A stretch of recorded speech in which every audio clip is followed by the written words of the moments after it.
अवतार मेहर बाबा की जय। अवतार मेहर बाबा की जय। मातृश्री मेहर गायत्री देवी समेत समर्थ सद्गुरु श्री मेहर चैतन्य जी महाराज की जय। मातृश्री मेहर गायत्री देवी समेत समर्थ सद्गुरु श्री मेहर चैतन्य जी महाराज की जय।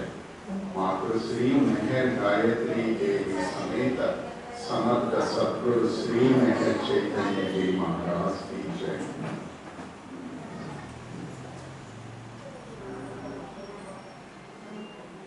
न गुरोरधिकं तत्त्वं न गुरोरधिकं तपः न गुरोरधिकं ज्ञानं तस्मै श्री गुरवे नमः। तस्मै श्री गुरवे नमः। तस्मै श्री गुरवे नमः। वेदिकను అలంకరించి ఉన్న అవతారమే బాబా వారికి मातृश्री समेत समर्थ सद्गुरु श्री मेहर चैतन्य जी महाराज वारिकी పెద్దాడ ఆధ్యాత్మిక కేంద్ర 44వ వార్షికోత్సవ శుభ సందర్భంలో చేసిన మీ అందరికీ కూడా జై బాబా.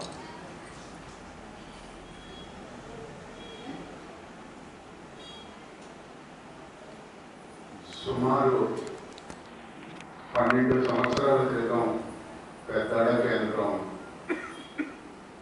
దర్శించడం అక్కడ మెహర్ బాబా వారిని దర్శించడం జరిగింది.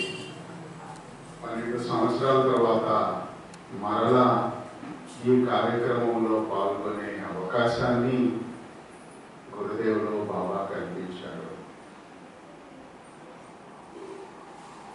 పెద్దాడ గురించి అనుకుంటున్నప్పుడల్లా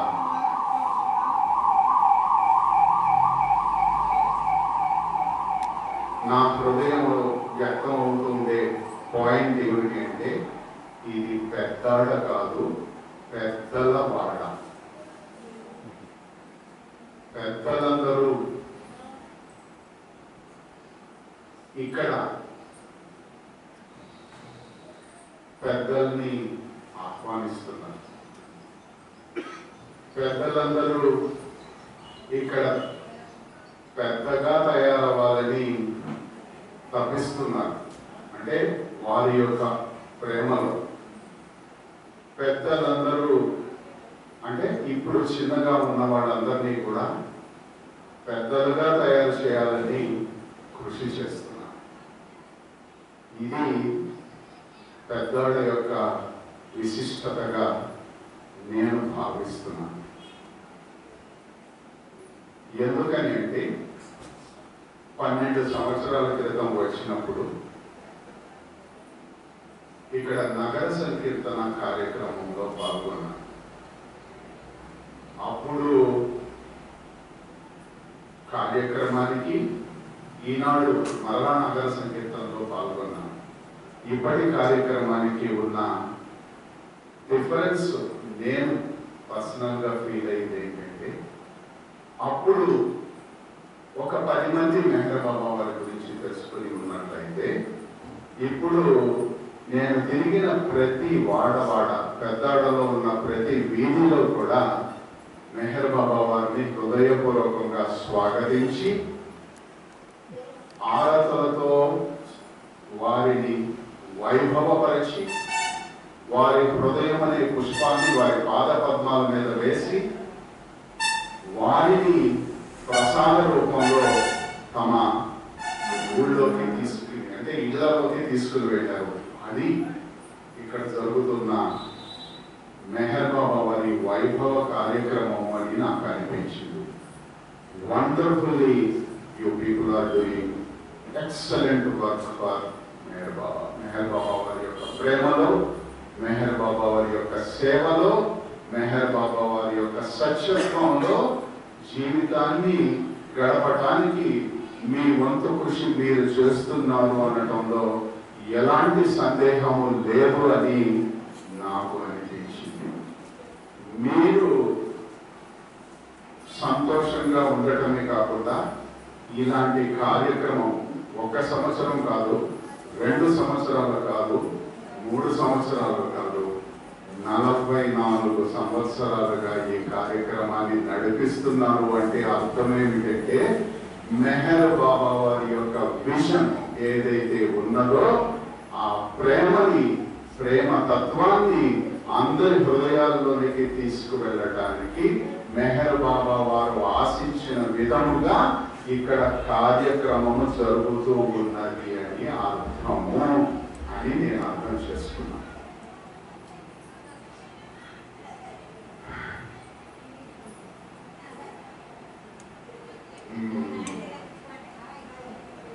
డాక్టర్ గారు తెలియజేసినంత డెప్త్లోకి వెళ్ళి నేను తెలియచేయలేను, కానీ ప్రయత్నిస్తాను.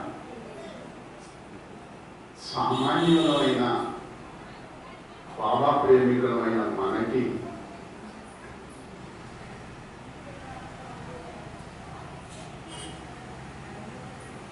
మనం బాబా దగ్గరికి చేరిన తర్వాత ప్రప్రథమంగా గురుదేవులు తెలియజేస్తూ ఉండేవారు. ఎప్పుడు కూడా ఈ విషయాన్ని ఏ విషయం తెలియజేస్తూ ఉండేవారంటే, నీవు మెహర్ బాబా వారి దగ్గరికి ఎందుకు వస్తున్నావు, ఏమి ఆశించి వస్తున్నావు,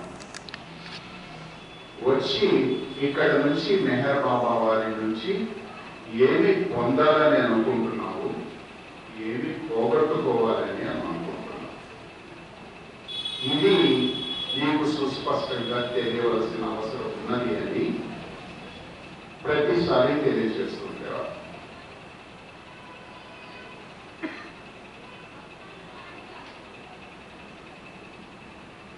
మాస్టర్ని అడిగాం, ఎలాగా అర్థం చేసుకోవాలండి అంటే ఆయన తెలియజేశారు. ఫస్ట్ నువ్వు ఉన్న పరిస్థితి నువ్వు సుస్పష్టంగా అర్థం చేసుకో. You should understand clearly where you stand. నువ్వు ఎక్కడ నిలబడి ఉన్నావో, ఏ స్థితిలో ఉన్నావో నీకు సుస్పష్టంగా తెలియాలి. నాకు సుస్పష్టంగా నేను ఎక్కడున్నానో తెలియాలి అంటే ఏమిటి అంటే, ముందు నో థై సెల్ఫ్, నీ గురించి నువ్వు తెలుసుకో. నో థై సెల్ఫ్, నీ గురించి నువ్వు తెలుసుకో. ఏమిటి నా గురించి నేను తెలుసుకోవాలి అని అడిగితే, ముందు నీ బలము ఏమిటో తెలుసుకో, నీ బలహీనత ఏమిటో తెలుసుకో, నీ ముందున్న అవకాశం ఏమిటో తెలుసుకో, నీ ముందున్న ఛాలెంజ్ ఏమిటో తెలుసుకో. మన మేనేజ్మెంట్ టెర్మినాలజీలో దీన్ని SWOT అనాలిసిస్ అంటారు. Strength, weakness, opportunity and challenge. ఈ విషయాన్ని నీకు నువ్వు సుస్పష్టంగా తెలుసుకోవాలి అని అన్నారు. ఏమిటి నాకున్న స్ట్రెంగ్త్ అని ఒక్కసారి మనల్ని మనము పరిశీలించుకున్నట్లయితే, నా స్ట్రెంగ్త్ మెహర్ బాబా, నా స్ట్రెంగ్త్ సద్గురు శ్రీ మెహర్ చైతన్యజీ మహారాజ్. ఇది నాకున్న బలము, వీరు నా వెనకాల ఉన్న బలము. నా స్ట్రెంగ్త్ అవతార పురుషులు, నా స్ట్రెంగ్త్ సద్గురు. ఏమిటి నాకున్న బలహీనత. నాకున్న బలహీనత వాచాలత.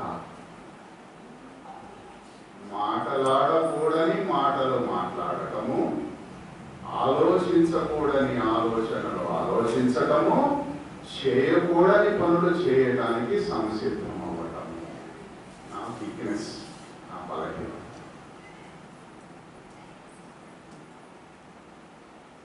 మరి నాకున్న అవకాశము ఏమిటి? నా వీక్నెస్ ఇది, నా బలం ఇది. మరి నాకు బలము ఉంది అని నేను విశ్వసించినట్లయితే, పరిపూర్ణంగా విశ్వసించినట్లయితే, ఇంకా డాక్టర్ గారు చెప్పారు, నాకు బలహీనత ఎక్కడ ఉంది కదా? నాకు బలము ఉన్నది అని నేను పరిపూర్ణంగా విశ్వసించినట్లయితే నాకు బలహీనత ఎక్కడ ఉంది? కానీ నేను బలహీనంగానే వ్యక్తమవుతున్నానే. కనుక మాస్టర్ తెలియజేశారు, నీకు ఒక ఆపర్చునిటీ ఉన్నది, నీకు ఒక అవకాశం ఉన్నది. ఏమిటి నీకు ఇవ్వబడిన అవకాశము? ధ్యానము, నామస్మరణ, మౌనము. ఇది మాస్టర్ నీకు ఇచ్చిన అద్భుతమైన అవకాశం. ధ్యానము చేయాలి. ఏమిటి ధ్యానము చేయటము అంటే, గురుదేవుడు ఇచ్చిన నిర్వచనం ఏమిటంటే, systematic thinking of divine truths. అంటే ఆధ్యాత్మిక సత్యాలని క్రమ పద్ధతిలో ఆలోచించగలిగే సమర్థత. దివ్య సత్యాలని క్రమ పద్ధతిలో ఆలోచించగలిగే సమర్థత. ఈ సమర్థత నాకు ఎలాగ వస్తుంది అంటే, నామస్మరణ చెయ్యి. నామస్మరణ మూలంగా ఏం జరుగుతుంది? మాస్టర్ తెలియజేస్తారు, వాక్ శుద్ధి వస్తుంది. ఏమిటి వాక్ శుద్ధి అంటే, ఇందాక తెలుసు అనుకున్నాం, నా వీక్నెస్ ఏదైతే ఉందో వీక్నెస్ పోవడానికి అవకాశం. ఏమిటి నా వీక్నెస్? మాటలాడకూడని మాటలు మాట్లాడాలి. సో నేను నిరంతరము నామస్మరణ కనుక చేయటము అభ్యాసం చేసుకున్నట్లయితే, మాస్టర్ తెలియజేశారు, ఆ నామము నా మొత్తం పర్సనాలిటీ మీద, నా మొత్తం వ్యక్తిత్వం మీద దోమతెరలాగా షీల్డ్ చేసేస్తుంది. ఆలోచనలు తిరుగుతూనే ఉంటాయి. తిరుగుతున్న ఆలోచనలు నిన్ను కుట్టవు. నీ చుట్టూ దోమలు ఉన్నప్పటికీ కూడా ఏ దోమ నిన్ను టచ్ చేయదు, ఏ దోమ నిన్ను కుట్టదు. ఎప్పుడైతే ఆలోచనలు నిన్ను డిస్టర్బ్ చెయ్యవో, నీ మాటలు, అనవసరమైన మాటలు నీ నోట్లో నుంచి రావు.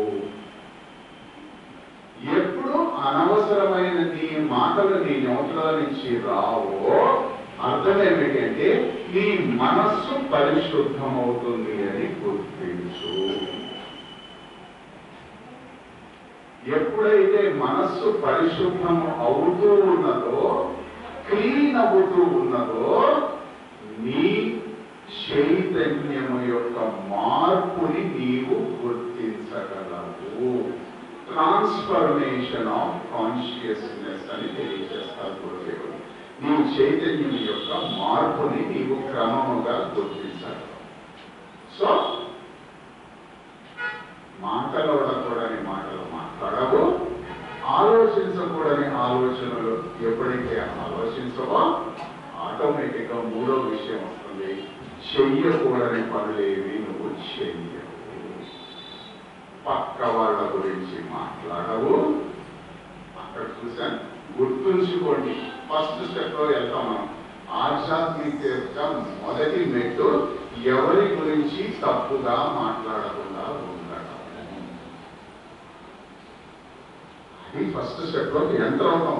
నువ్వు అసలు ఆధ్యాత్మికతలో అంటే మెహర్ బాబా వారిని ప్రేమిస్తున్నావు అనడానికి మొట్టమొదటి గుర్తు ఏమిటి అంటే ఇంకొకళ్ళ గురించి తప్పుగా మాట్లాడకుండా ఉండటము. అది ప్రేమకు మొట్టమొదటి స్టెప్. ఈ స్టెప్ నువ్వు సక్సెస్ అయ్యావా ఇంకా నీకు తెలియదు. ఎదుట వాళ్ళ గురించి అనవసరమైన మాటలు మాట్లాడితే ఏం జరుగుతుంది గురుదేవా అని అడిగాము. ఎందుకంటే మరి అయ్యే కదా మనకి గురుదేవులు ఏమన్నారంటే దీంట్లోంచి వినకూడని మాటలన్నీ వింటూ ఉంటే చెవి నుంచి లోపలికి వెళ్తాయంట. లోపలికి వెళ్ళి ఇక్కడ చేరతాయంట, హృదయం దగ్గర చేరతాయి. ఎక్కడికి పోవు మన లోపలికి వెళ్ళి కదా, లోపలికి వెళ్ళి హృదయం మీద చైతన్యం మీద గూడు కట్టుకోండి. ఏమిటి? ఎవరి గురించి? పక్క వాళ్ళ గురించి, ఎదుట వాళ్ళ గురించి, వెనక వాళ్ళ గురించి, తెలిసిన వాళ్ళ గురించి, తెలియని వాళ్ళ గురించి, విన్నదాని గురించి, విన్న దాని గురించి, ఊహించిన దాని గురించి మనం మాట్లాడిన మాటలన్నీ ఎక్కడికి వెళ్ళిపోతాయి? ఇక్కడ నుంచి ఇక్కడికి వెళ్ళిపోతాం. ఇక్కడికి వెళ్ళిన తర్వాత ఇక్కడ ఒక నాడీ కేంద్రం ఉంటుంది. అదేం చేస్తుందంట? యాంగ్జైటీని తీసుకొస్తుంది. యాంగ్జైటీ అంటే ఏంటి? ఆందోళన. ఏమి తెలుసు అంటే ఏమీ తెలియని ఆందోళనలో నిరంతరం నేను ఉంటున్నాను అంటే అర్థం ఏమిటి అంటే అర్థం చేసుకో, అనవసరమైన విషయాలన్నీ చెవిలో నుంచి హృదయానికి చేర్చుకుంటున్నాము అని. ఈ ఇండికేషన్స్ గీటురాయి ఎక్కడో వెళ్ళక్కర్లేదు. మాస్టర్ తెలియజేశారు, నీ జీవితాన్ని నువ్వు గమనించుకుంటూ ఉన్నట్లయితే నీ జీవితమే నీకు గీటురాయి. మనం అంటూ ఉంటాం సంస్కారాలన్నీ నన్ను ఇలా నడిపించేస్తానని, సంస్కారాల మూలంగా నేను ఇలా చేస్తున్నాను అంటున్నాను. మాస్టర్ అంటారు సంస్కారాలనేవి ఏమీ లేవు. అత్యంత శక్తివంతుడైన అంతరాత్మగా నేనుంటే, అత్యంత శక్తివంతుడైన అంతర్యామిగా నేనుంటే, నీలో కదులుతూ ఉంటే ఇంకా సంస్కారాలు అంటే ఏంటి అంటే అత్యంత శక్తివంతమైన స్థితిని నీవు టచ్ చేసుకోవాలని అర్థం చేసుకో. ఆ శక్తిని నీలో నుంచి బయటికి తీసుకురావాల్సిన సమయం వచ్చిందని గుర్తు చేసుకో. ఆ గుర్తు చేసుకోవడానికి అవసరంగానే మాస్టర్ తెలియజేశారు, ధ్యానము చేయండి, నామము చేయండి. ధ్యానము నామము నేను దేనికి తీసుకువెళ్తాయి అంటే మౌన స్థితికి తీసుకువెళ్తాయి. మౌన స్థితిలో డాక్టర్ గారు తెలియజేశారు, అక్కడ డాక్టర్ గారుగా, ఇక్కడ ఉత్తరరావు గారుగా, ఇక్కడ శ్రీమూర్తులుగా, ఇక్కడ పురుషమూర్తులు గారు ఎవరు, అక్కడ నాకు కనపడేది నేను, అక్కడ నీకు కనపడేది నేను. అంటే అభేద స్థితి, అద్వైత స్థితి. There is no difference. I and you are not way but one. ఏకాత్మ స్థితి. అలాంటి ఏకాత్మ స్థితిలోకి తీసుకువెళ్ళడానికి మీకు కళ్ళకు గంటలు కట్టేసి నేను తీసుకెళ్లి నిర్వాణంలో పెట్టాను అని గురుదేవుడు తెలియజేశారు. మన బాధ్యత ఏమిటంటే గురుదేవుడు ఈ కళ్ళ గంటలు ఇప్పాలి. కళ్ళ గంటలు కట్టేసి తీసి పెట్టేశారు, కానీ ఆయన కళ్ళ గంటలు ఇప్పాలి కదా. కళ్ళ గంటలు ఇప్పాలంటే మనం చేయాల్సిన మూడు పనులు: ధ్యానము, నామము, తద్వారా మౌనం. ఆత్మగా తప్పనిసరిగా మేలుకుంటారు, ఆత్మగా జీవిస్తారు. మీరు జీవించడమే కాకుండా 10 మందిని కూడా జీవింపచేస్తారు అని గురుదేవులు మనందరికీ భరోసా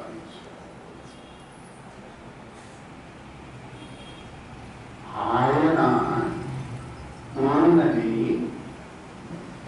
అవతార పురుషుడిని సద్గురువులు భూమి మీదకి దించారు. భూమి మీదకి దించిన అవతార పురుషుడిని సద్గురువులు మన హృదయాల్లో పదిలపరిచారు. ఈ సద్గురువు యొక్క వైభవాన్ని వ్యక్తం చెయ్యటము మనందరి కర్తవ్యము. సద్గురువుని వైభవపరచండి. సద్గురువుని వైభవపరచడం అంటే సద్గురువు తెలియచేసిన విధంగా జీవించడము. సద్గురువు ఏం చేయమన్నారు? ధ్యానం చేయమన్నారు, నామస్మరణ చేయమన్నారు, మౌనంగా ఉండమన్నారు. మనందరము ఏకాత్మలమై ఆ పని చేద్దాం. జై బాబా, జై గురు.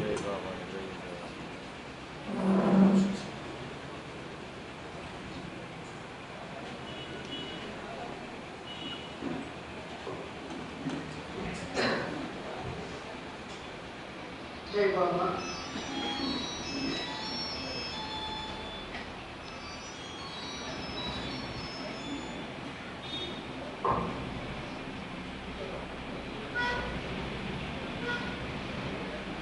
మౌనంలోకి తీసుకువెళ్ళిపోయిన తర్వాత మౌనం నుంచి మాటలు రావట్లేదు. మౌన పరాత్పర పరబ్రహ్మ స్వరూపుడు మేఘబాబా. ఏది అవసరమో, ఏది మనకి దారిని చూపిస్తుందో, ఏది పాటిస్తే మనం మేల్కొంటామో, ఇంతకంటే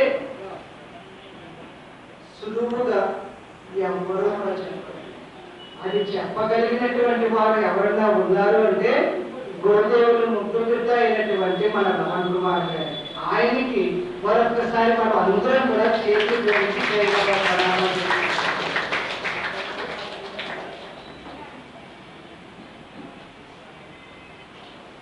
మరి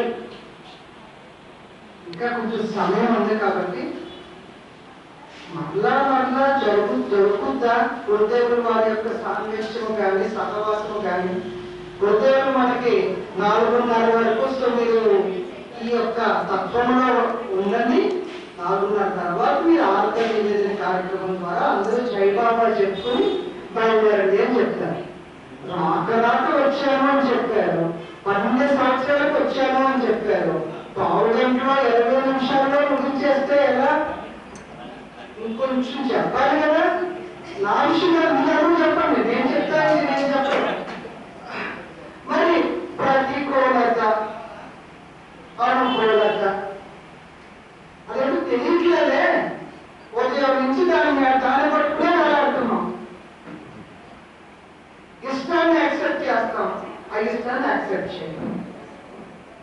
సుఖం కావాలి అనుకుంటాం, దుఃఖం వద్దు అనుకుంటాం. లాభం కావాలి అనుకుంటాం, నష్టం వద్దు అనుకుంటాం. గౌరవం కావాలి అనుకుంటాం, అగౌరవం వద్దు అనుకుంటున్నాం. వద్దు అనుకుంటూ బాగానే ఉంది, ఇక్కడ వద్దు అనుకున్న దాన్ని కూడా అనుకూలంగా చేసుకోవాలంటే తెలియదు కదా.